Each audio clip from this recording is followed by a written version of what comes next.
Good afternoon. Welcome to the informational meeting. First item on the agenda is Deborah Hohen, City Clerk. Thank you. Good afternoon, Sioux Falls City Council. Just a couple of updates about our upcoming election. We have the school district will be meeting tonight and voting on joining with us for that election. And once they do that tonight, we'll then forward the paperwork on to council. We'll approve then that joint election as well. State law requires them to vote first and then us second. So just to let you know, give you the heads up, we'll be voting on that. And then later in the spring, before the election, we'll be voting on the precincts. We're still finalizing those precincts. As you know, we rent many of them from churches, and we also use school districts and libraries. And we have 57 polling places that we're going to be using for the April 2010 election. And finishing that up, once we do, I'll get that resolution on to you probably in March. At some point in time, you'll be voting on all of those. And it's about 200 workers that we'll need to hire to staff all of those 57 polling places. So a lot is being done behind the scenes about that. To let you know, for the most part, always polling places, when it comes to that larger number that the county uses, are always the same, except for if we cannot rent a facility, if it's unavailable to us, or if there's some judgment calls made by the elections officials altogether, and that would be Bev Chase, Sue Roush, and myself, about perhaps using a facility that might be better useful or better useful for the voters to vote in. There are a couple, just to give you the heads up. The the school district has the Central Services Center, which will replace the New Hope Church, and we think that'll be a better use of that facility. We don't have to pay rent to them because that's a school district facility, so we can save some money. And then also with the Kenny Anderson Community Center, we'll be using that again for the city election, but in June and in the June primary and in the November general election. The group really does like the use of the Oakview Library, and so we're hoping to change that polling place in the ensuing years for the city elections. But just so you know, we plan to use Kenny Anderson, but that polling place will change for the June 8th primary and the November 2nd general election. And then finally, just to give you an update, we have, as always, we always split a few precincts if we need to, depending on the number of voters that are going to the polls, with recommendations from the county auditor, Sue Roust. And we have that, working through that with Jeff Schmidt and Sue and myself. We hope to get that to you. I hope to have a copy of that today, but then Sue had requested an additional change to a precinct in District Number 3, and so we're finishing that up, and we'll get that on to you soon. But that will also be coming before you. That would simply be to split precincts to allow us to put more voting places in their neighborhoods, and that's it. Councilor Knudsen. Deborah, when you mentioned the large number of people that will be needed for the April 14th election, April 14th city election, runoff 2 weeks later. Or no, April 13th? April 13th. Sorry. Yeah, sorry. I got to get my April 13th city election on Tuesday with the runoff on the 27th of April, if needed be. I was just curious if people out there in the room or listening via Channel 16, if they are interested in helping be an election worker, do we need any more workers? And if so, what number would they want to contact you at? Bev Chase, you can call the city clerk's office at 367-8080. As of course, the pay raises actually have been raised slightly. For those who work, it is a 7 a.m. to 7 p.m. By state law. It's required, but also there's an additional hour of setup at 6 a.m. and then at least till about 8:30 when the superintendent and the deputy superintendent will drive those ballots to the county administration building to be collected and then counted. So it's a long time. We usually also have an election school, just to let people know. It's about a 2-hour election school that we do at the school district's IPC center. That will be the week prior, but always would welcome workers.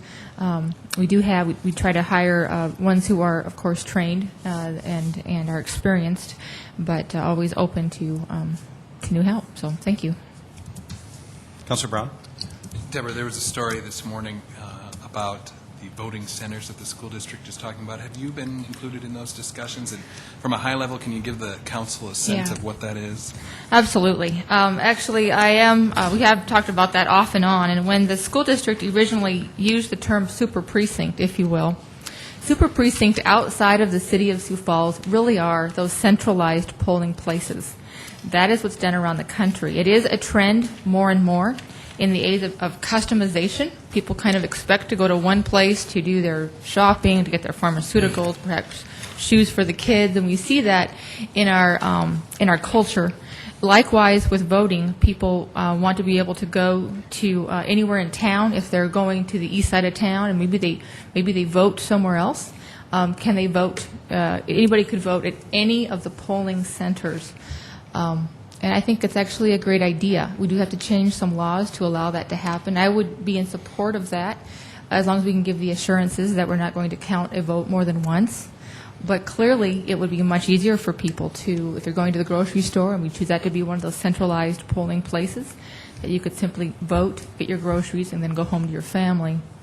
And again, in that age of customization that we're in now, I think that does make some sense. And we see a lot of other cities, even large ones like Houston, who are going that route. When I attended a conference in May with my job for the council, I did meet with a number of election officials and talk to them about how they do that. And it really is the trend nationwide. Any other questions for Deborah? Okay, thank you. Moving on, next item is Mayor Munson's office, and anyone here from the mayor's office to speak?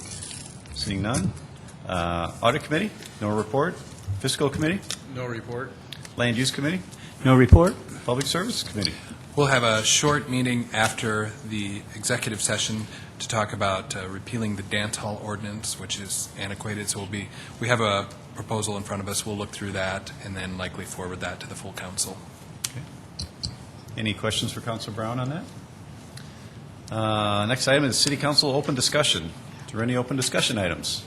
Councilor Knudsen. Well, I'm just doing a commercial for our library system because just last week, Director Felix and I did a Channel 16 show or Inside Town Hall show on the library as Siouxland libraries. And again, it's good when you have to do a show on a topic like that because it makes you kind of learn a little bit more about what all we have available. And I just want to remind people to think about going to the Siouxland, LIB, one word, .org website. It's just wonderful. And then today I was studying it even more. And over at the Ronin Library, there's book clubs to go, and there are 85 different selections there. And you can go there and you can get a bag of 12 books with a discussion guide. And like I said, there are like 85 different selections. And now, through our own library website, you can download so many books. It's just amazing. And anyway, so I'm just on a library kick right now, and it's just been real fun. Thank you. Any other questions for Councilor Knudsen? All right. Any other open discussion items? Oh, I had one Yes, ma'am. other topic. I started to say it's not as serious, but really it is just as serious. The topic is Councilor Brown has a birthday on Friday, so I'd like to just wish him a happy birthday a few days in advance. Thanks, Dee. Any other open discussion items? Okay, we have no presentations today, but we do have an executive session for a personnel matter. If there is no other items, I would take a motion to go into executive session. I so move Knudsen. There's a motion. Is there a second? Second from Councilor Litz. All in favor, say aye. Aye. Opposed, same sign. Motion carries. We were in executive session.